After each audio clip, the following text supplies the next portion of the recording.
솔직히 말해서 61세 전직 공무원, 59세 전업주부 평생 모은 10억으로 시작한 은퇴가 노숙으로 끝나기까지. 이 제목을 보면 남의 이야기 같지가 않다. 우리는 늘 이렇게 생각한다. 그래도 나는 연금도 있고 집도 있고 그 정도 돈이면 괜찮겠지. 노숙까지 가는 건 특별히 잘못한 사람들 얘기 아니야? 그런데 문제는 은퇴라는 게 갑자기 시작된다는 것이다.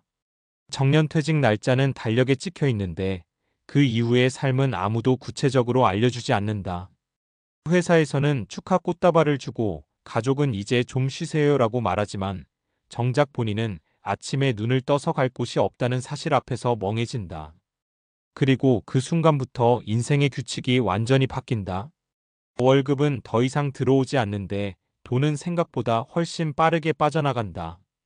의료비, 생활비, 자녀 지원, 예기치 못한 사고까지. 그렇게 10억이면 충분하겠지라는 믿음이 조금씩 흔들리기 시작한다. 은퇴 준비에서 가장 많이 착각하는 것. 많은 사람들이 은퇴 준비를 얼마를 모았느냐로만 판단한다. 하지만 은퇴 후 삶에서 더 중요한 건 어떻게 쓰느냐와 얼마나 오래 버티느냐다. 첫째, 수명에 대한 착각이다. 요즘 60대 초반은 사실상 인생의 중반이다. 평균 수명만 봐도 90세를 이야기하는 시대다. 즉, 은퇴 이후만 30년 이상을 살아야 한다는 뜻이다. 10억을 30년으로 나누면 연 3천만 원 남짓, 월로 치면 250만 원 정도다. 여기서 의료비, 물가 상승률까지 고려하면 생각보다 빠듯하다.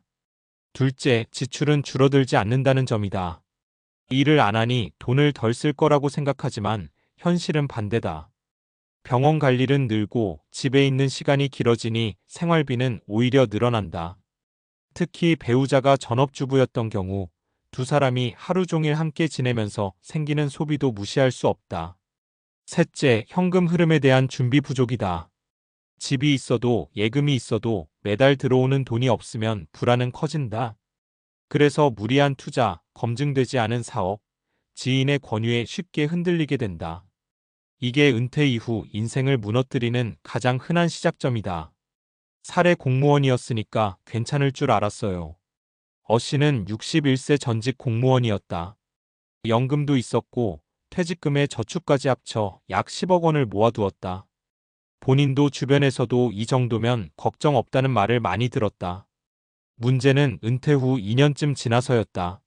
무료해진 시간을 채우기 위해 지인의 권유로 상가 투자에 들어갔다. 공무원 출신이니까 신뢰 간다는 말에 계약서를 꼼꼼히 보지 않은 게 화근이었다. 공실이 길어지면서 대출 이자는 눈덩이처럼 불어났고 결국 연금으로 이자를 메우는 상황이 됐다. 5년 뒤 자산은 절반 이하로 줄었고 건강까지 악화됐다. 집을 처분하고 나서야 정신을 차렸지만 이미 늦었다. 그는 말했다. 돈이 많아서 망한 게 아니라 은퇴 후 삶을 몰라서 망했어요. 사례 전업주부였던 아내가 더 힘들어했어요. B씨 부부는 59세, 61세. 남편은 퇴직했고 아내는 평생 전업주부였다. 은퇴 전엔 크게 다툴 일이 없었지만 은퇴 후 하루 24시간을 함께 보내면서 갈등이 잦아졌다. 남편은 절약을 강조했고 아내는 그동안 참고 살았던 소비를 조금이라도 하고 싶어 했다. 결국 생활비 문제로 다투다 보니 서로 지쳐갔다. 그 와중에 남편이 이럴 거면 내가 사업 하나 해볼까라며 치킨집을 차렸다. 결과는 뻔했다. 경험도 없고 체력도 따라주지 않았다. 폐업 후 남은 건 빚뿐이었다. 아내는 나중에 이렇게 말했다. 은퇴 준비는 돈보다 관계 준비가 먼저라는 걸 그때 알았어요. 사례 도와주다 보니 남는 게 없더라고요. C씨는 은퇴 후에도 자녀들을 계속 지원했다. 결혼자금, 전세보증금, 손주 교육비까지. 부모니까 당연한 거 아니냐고 생각했다. 하지만 자녀의 삶은 끝없이 돈이 필요했고 C씨의 자산은 빠르게 줄어들었다. 정작 본인이 아플 때는 도움을 요청하기도 어려웠다. 결국 노후 자금이 바닥나면서 공공임대주택을 전전하게 됐다. 그는 이렇게 말한다. 자식 도와준다고 생각했는데 사실은 내 노후를 포기한 거였어요. 은퇴는 끝이 아니라 전혀 다른 인생의 시작이다. 은퇴 준비는 단순히 돈을 모으는 문제가 아니다. 수명, 소비, 관계, 역할, 그리고 현금 흐름까지 모두 다시 설계해야 한다. 가장 무서운 건 설마 내가? 라는 아니람이다. 오늘의 안정이 내일의 안전을 보장해주지는 않는다. 이 제목 속 부부도 아마 은퇴 첫날엔 이렇게 생각했을 것이다. 그래도 우리는 준비된 편이야. 은퇴는 늦게 준비할수록 선택지가 사라진다. 하지만 지금이라도 삶의 구조를 다시 들여다본다면 적어도 노숙으로 끝나는 은퇴는 피할 수 있다. 은퇴는 쉬는 시간이 아니라 가장 현실적인 전략이 필요한 인생의 이막이기 때문이다. 그렇다면 질문은 이거다. 왜 이렇게 많은 사람들이 은퇴 이후에 무너질까? 이건 개인의 판단 미스라기보다 인간의 뇌와 사회 구조 자체가 은퇴에 취약하게 설계돼 있기 때문이다. 인간의 뇌는 은퇴 이후를 상상하지 못한다. 행동경제학과 뇌과학에서는 오래전부터 미래 자기 단절 퓨처 셀프 디스컨티뉴이티라는 개념을 이야기한다. 쉽게 말하면 사람은 10년, 20년 뒤에 자신을 지금의 나와 다른 사람처럼 느낀다는 거다. 그래서 젊을 때는 노후 대비가 그렇게 중요하다는 걸 알면서도 미룬다. 나중에 벌어서 하면 되지. 설마 그렇게까지 되겠어? 이게 게으름 때문이 아니다. 뇌 구조상 먼 미래의 위험은 실제 위험처럼 느껴지지 않는다.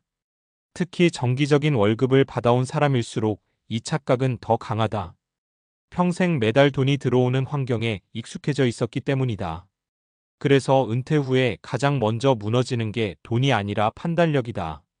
불안해진 뇌는 단기적 해결책을 찾고 그 결과가 무리한 투자나 사업 혹은 잘못된 인간관계로 이어진다.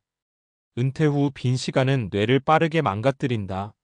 하버드 의대와 런던대 연구에 따르면 직업적 역할이 사라진 후 35년 사이에 우울증과 인지 기능 저하가 급격히 증가한다.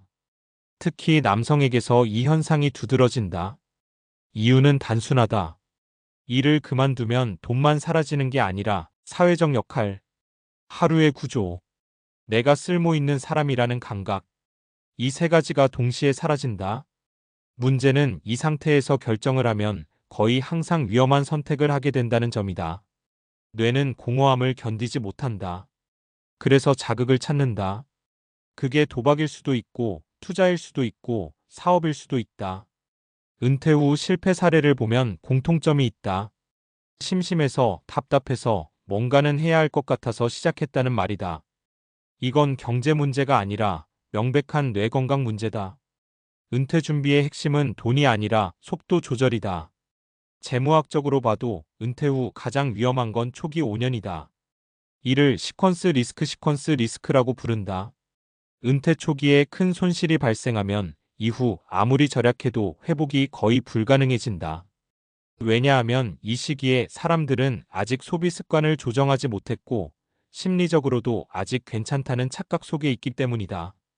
그래서 이때 큰 투자, 큰 지출, 큰 결정을 해버린다. 그래서 전문가들이 공통적으로 말하는 원칙이 하나 있다. 은퇴 후 최소 35년은 인생을 느리게 살아야 한다. 새로운 사업, 큰 투자, 생활비 급격한 변화. 대신 해야 할 건 딱 세 가지다. 실제 생활비를 정확히 파악하기, 몸과 뇌의 변화 속도 관찰하기, 평생 갈 수 있는 작은 역할 만들기. 이건 선택이 아니라 생존 전략이다. 돈보다 먼저 설계해야 할 것들. 은퇴 준비를 제대로 한 사람들을 보면 공통점이 있다. 자산 규모보다 구조가 안정돼 있다. 매달 들어오는 소액의 현금 흐름. 돈과 분리된 정체성 직업 말고 나를 설명할 수 있는 것. 배우자와의 생활 리듬 합의. 자녀 지원의 명확한 선긋기. 특히 자녀 문제는 감정이 아니라 숫자로 봐야 한다.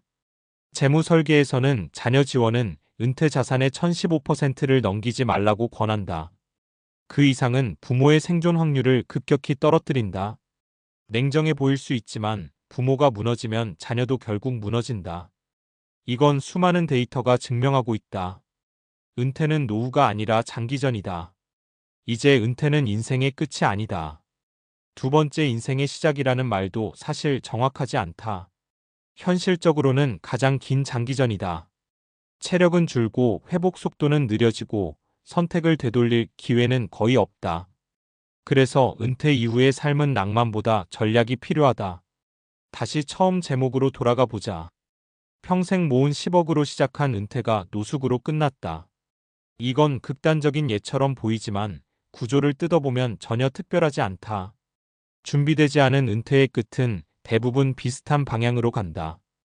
은퇴를 앞두고 있다면 혹은 이미 은퇴했다면 지금 필요한 건 더 큰 수익이 아니라 더 느린 결정, 더 정확한 구조, 그리고 나를 지탱할 일상의 설계다. 은퇴는 쉬는 시간이 아니다. 가장 냉정해야 살아남는 시간이다.